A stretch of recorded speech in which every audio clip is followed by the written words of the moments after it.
Complex numbers. So the basis of complex numbers is the square root of -1. So we call that the imaginary unit. All right, but instead of calling it the square root of -1, we call it I, because I is the imaginary unit. So we say that I is equal to the square root of -1. With that being true, we could say that I squared is equal to -1. If you think about it, if we were to square I, that means that we would multiply the square root of -1 to the square root of -1.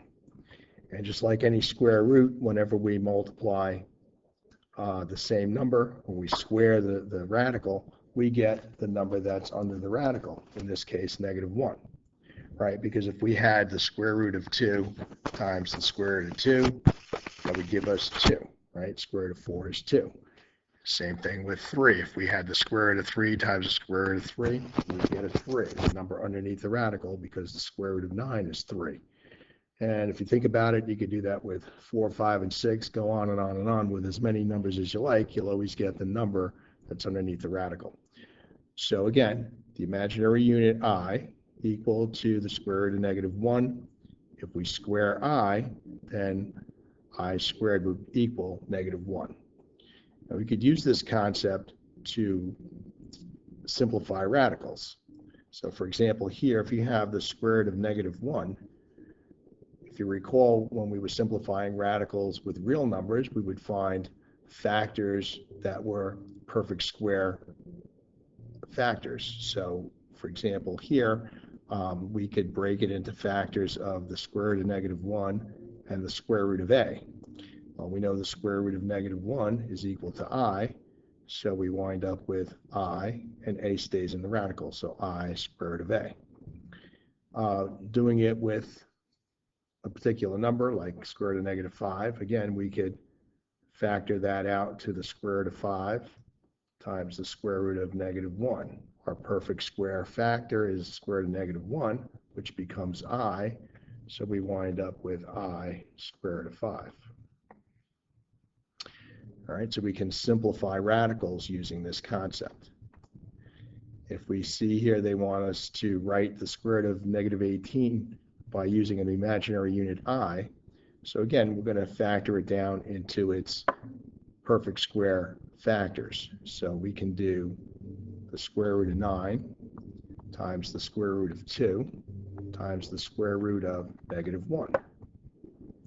So now we know that the square root of 9 is 3.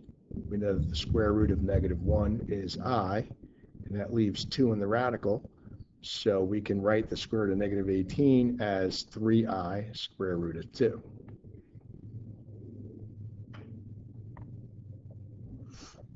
Here they want us to write each number by using the imaginary unit I. So again, breaking it down into its square root factors, for part A, square root of -12, I could use the square root of 4 times the square root of 3 times the square root of -1. My square root factors, square root of 4 becomes 2, square root of -1 becomes I, and I'm left with 3 inside the radical. So 2I square root of 3 is a simplified version of the square root of -12. In part B, I could break those factors into the square root of 25 and the square root of -1. They're both perfect square factors, so I get square root of 25 is 5, square root of -1 is I, so 5I is the simplified version of the square root of -25. And then for the square root of -7, again, I can break it into factors of square root of 7 and square root of -1. My perfect square factor is square root of -1, that becomes I, and I'm left with 7 in the radical. So I square root of 7 is the simplified version of the square root of -7.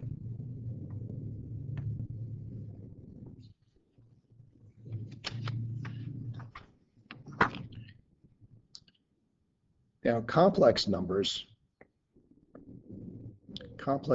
are just a combination of real and imaginary numbers. and the complex number is in the form of a plus bi. So that's my complex number, a plus bi. What we want to understand from this slide is that a complex number is made up of two components. If you look here, one component is a real number component, and the other component is an imaginary component. So A is the real portion, BI the imaginary portion. Combine them together, you have a complex number. Now, the other thing that they're pointing out here is that if B is equal to 0, when we multiply B times I, we would get 0 in this case, 0 times I, which just leaves us with A. So if B is 0, we're left with a real number. On this side, they're saying, well, if A is 0, then we're left with BI, which is just a pure imaginary number. So depending on whether A or B is 0, we can have just a real number or just an imaginary number. But again, combined, they are a complex number.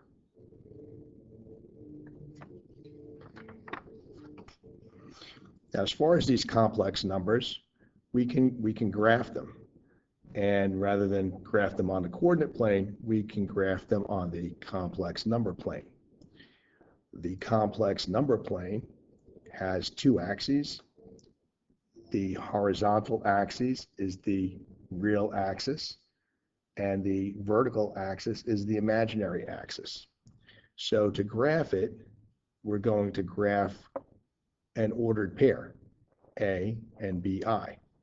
So for example, here they're talking about graphing 3 minus 2i.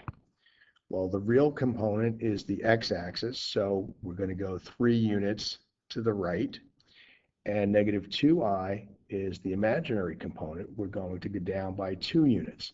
So going across 3 down 2 units, we plot the point, connect a line from the origin to the point, and we've graphed 3 minus 2i. So that's graphing a complex number. The other thing we can do is find the absolute value of a complex number. And a way to do that is to use this expression, the square root of a squared plus b squared. So in this case, 3 minus 2i, 3 is the real component, or a, and 2 is b. So if we take the square root of, so a is 3, square it, plus b is negative 2, and we square that, that gives us square root of 9 plus 4, which is the square root of 13. Square root of 13 is nothing we can simplify, so we have the square root of 13 as the absolute value of 3 minus 2i.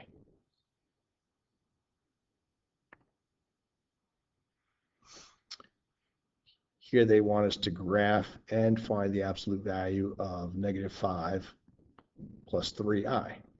So to graph it, we're going to go negative 5 units on the x-axis, or the real axis is what I should say, the real axis, because a is on the real axis, so negative 5, and then up 3 units on the imaginary axis. We'll draw a line to the origin, and that's our graph of negative 5 plus 3i. This is the real axis, and is the imaginary axis. Okay, to find the absolute value of that number, so the absolute value of negative 5 plus 3i is going to be the square root of negative 5 squared plus 3 squared. So we have the square root of 25 plus 9, which gives us the square root of 34. So the absolute value of negative 5 plus 3i is the square root of 34. We can't simplify that any further, so square root of 34 is the answer. If we take a look at part B,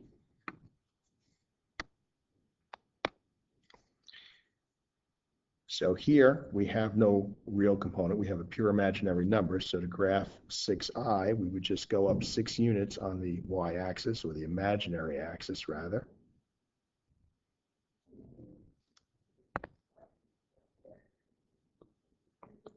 Graph the point, draw the line to the origin, and that's our graph for 6i. To get the absolute value,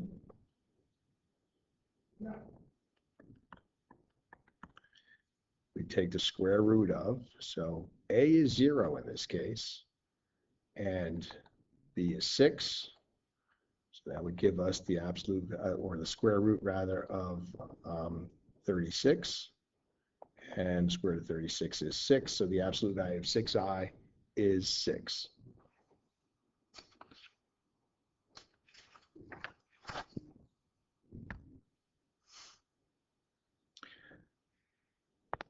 All right, we'll try 5 minus I, part A here. So that means on the real axis,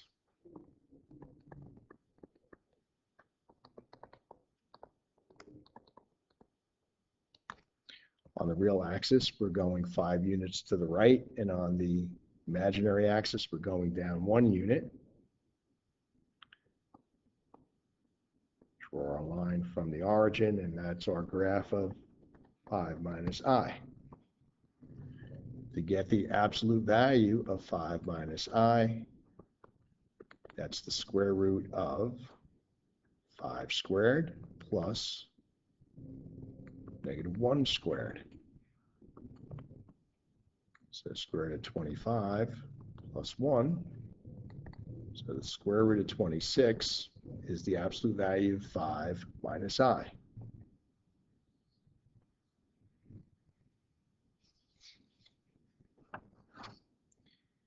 If you work out the other ones, you're going to want to get an answer of square root of 13 for part B for the absolute value. And for part C, you want to wind up with the square root of 17, so you can try those on your own in terms of getting the absolute value. We can perform operations on complex numbers, so addition and subtraction. We do this pretty much by just pretending that I is like an X or a Y. Nothing fancy here. So basically, we're going to, drop the parentheses like we would normally do. Left side stays the way it is. Plus a -4 would be -4 plus 3i. So we would put together the real numbers. So 4 minus 4, these are going to cancel out. -3i plus 3i will also cancel out. So the sum in part A is just 0. Where you have to be careful is when you're subtracting. You always want to remember to treat this as a -1 out here. And when you drop the parentheses, distribute first. So left side stays the same. -1 times -2 is +2, and -1 times 4i would be -4i. So when I combine the real numbers, 5 plus 2, 7, combine the imaginary numbers, -3i minus 4i minus 7i, so the difference here is 7 minus 7i.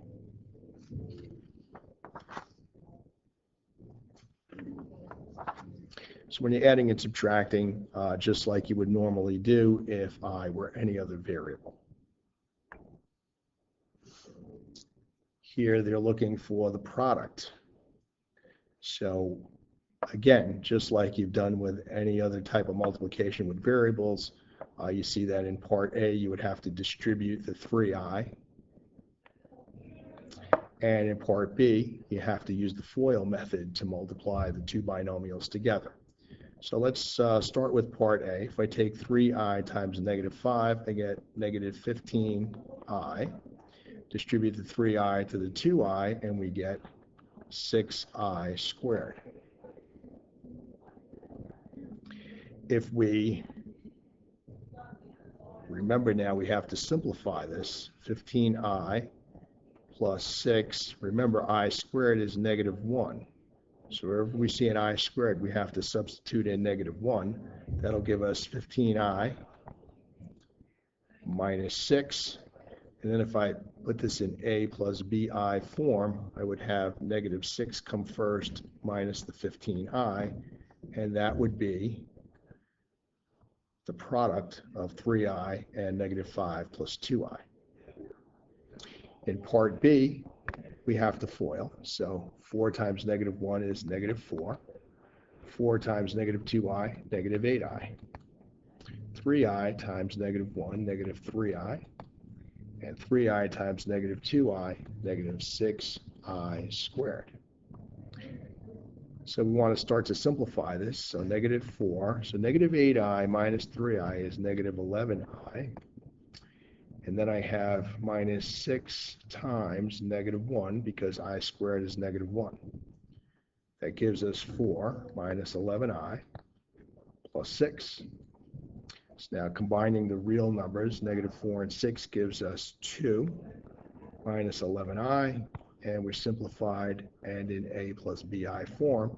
So the product is 2 minus 11I.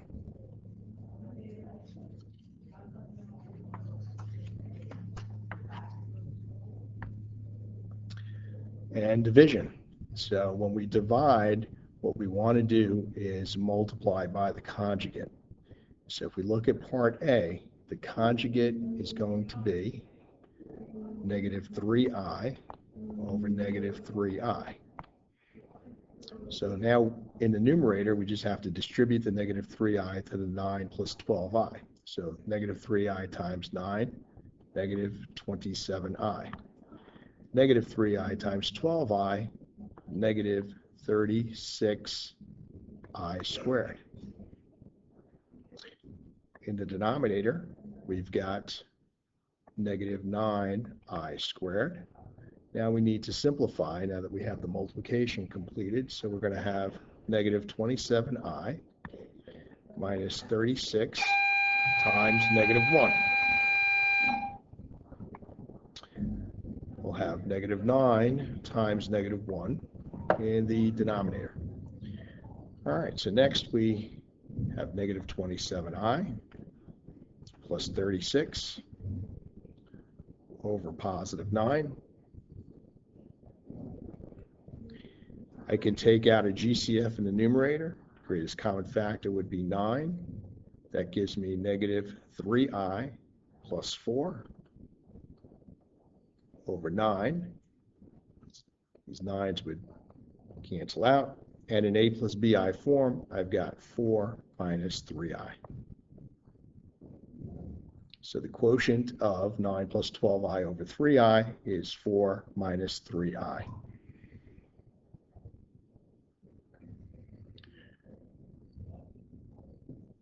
On the other side here in part B, again, I have to multiply by the conjugate.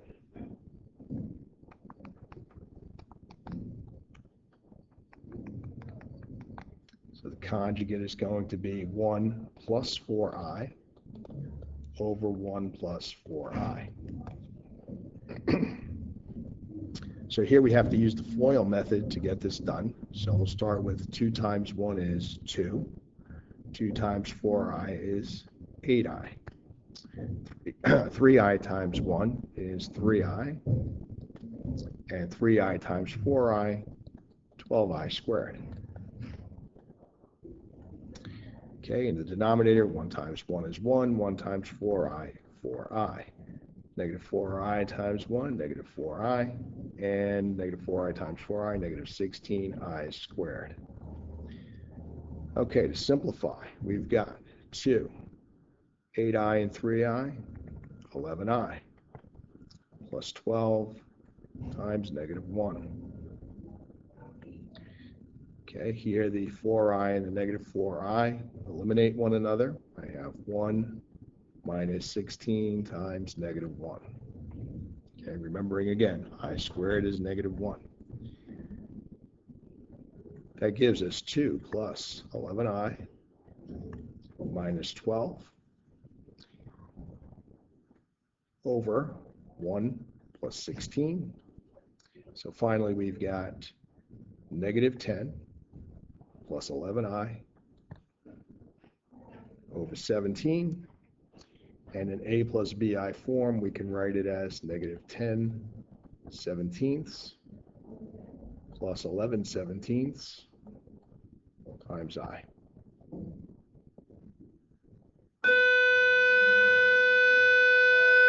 So the quotient in part B, negative 10 17ths plus 11 17ths I.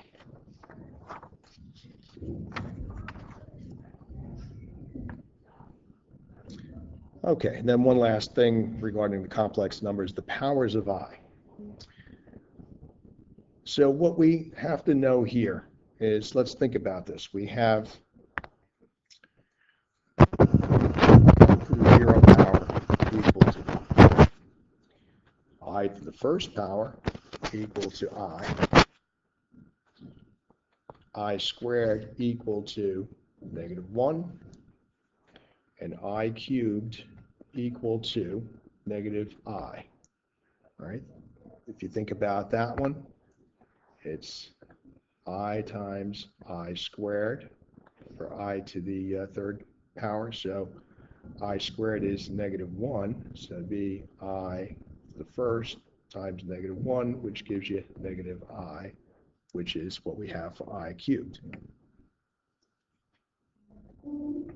Now, to calculate the powers of I, two things.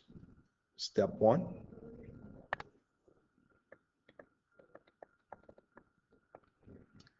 divide the exponent by 4 and get a remainder.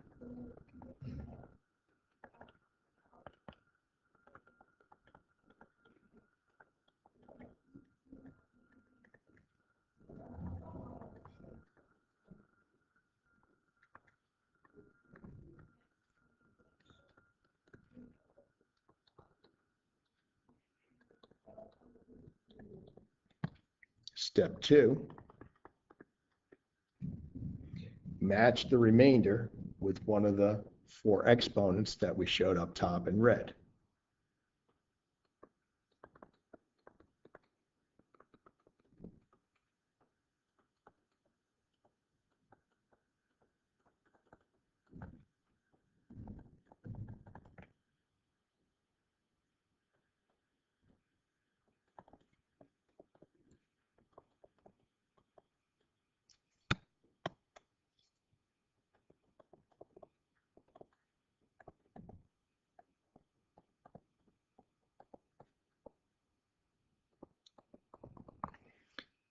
Okay, so here's how it works. We said the first step is to divide the exponent by 4. So we have 45 as our exponent.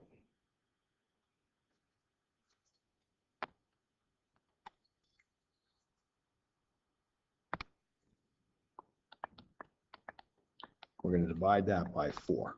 Said to get a remainder. So that's going to be 11. 11 times 4 is 44. We have a remainder of 1. So that's our step 1.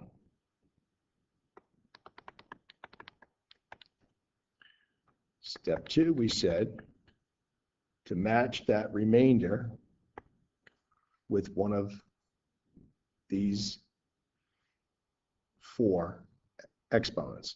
So we have a remainder of 1, matching that up. So that would give us I to the first power. So our answer is I.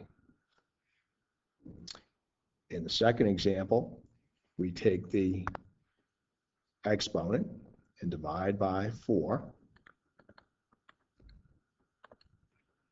So that's going to give us an 8. 8 times 4 is 32.